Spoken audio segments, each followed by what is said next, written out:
আজ থেকে প্রায় 230 বছর আগের কথা। সুবিশাল এই রাজবাড়ি বানিয়েছিলেন ধান্যকুড়িয়ার জমিদার মহেন্দ্রনাথ গাইন। সে সময় ফুলে ফেঁপে উঠেছিল তার পাটের ব্যবসা। মূলত ইংরেজদের সঙ্গেই চলত তার লেনদেন। সেই সুবাদেই উত্তর 24 পরগনার এই প্রান্তিক অঞ্চলেও নিত্যদিন লেগে থাকতো ইস্ট ইন্ডিয়া কোম্পানির সাহেবদের আনাগোনা।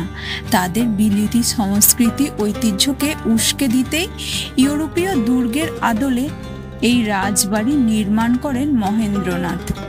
30 একর জায়গা জুড়ে দাঁড়িয়ে থাকা এই রাজবাড়ির মধ্যে রয়েছে আস্ত এক পুষ্করিণী, যাতে রাজবাড়ির প্রতিচ্ছবি ঝলমল করে সারাদিন।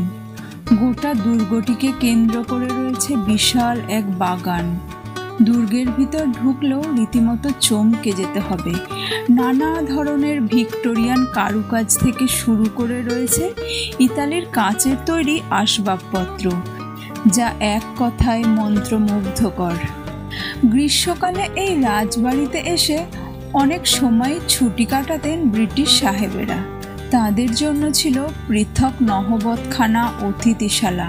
এমনকি সে সময় এই রাজবাড়ির জন্য পৃথক রেল স্টেশনও তৈরি করেছিলেন মার্কিন কোম্পানি।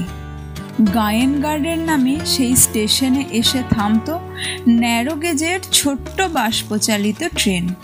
বর্তমানে অবশ্য সেই স্টেশনের কোনো অস্তিত্ব নেই। 2008 সালে তা অধিগ্রহণ করেন সরকার। গড়ে ওঠে অনাথ মেয়েদের সরকারি হোম। তবে মূল বাড়িটির কিছু অংশের পুনর্নির্মাণ হলো। সামগ্রিকভাবে রক্ষণাবেক্ষণের অভাবে ধুঁকছে এই ঐতিহাসিক স্থাপত্যটি। বাড়ির সামনে অবস্থিত শ্বেত পাথরের 2টি সিংহ মূর্তির একটি চুরি গিয়েছে বহুকাল আগেই। কয়েক বছর আগে আরেকটি সিংহ চড়া দামে বিক্রি করে দেন মহেন্দ্রনাথের উত্তরসূরিরা। তবে শুধু ঔপনিবেশিক ইতিহাসই নয়, এই বাড়িটিতে শুটিং হয়েছে সত্যান্বেষী, সাহেব বিবি গোলাম, সূর্যতপা সহ একাধিক জনপ্রিয় চলচ্চিত্রের। অভিনয় করে গেছেন স্বয়ং উত্তম কুমার। এমনকি বিদেশি বিভিন্ন চলচ্চিত্রেরও শ্যুট হয়েছে এই দুর্গেই।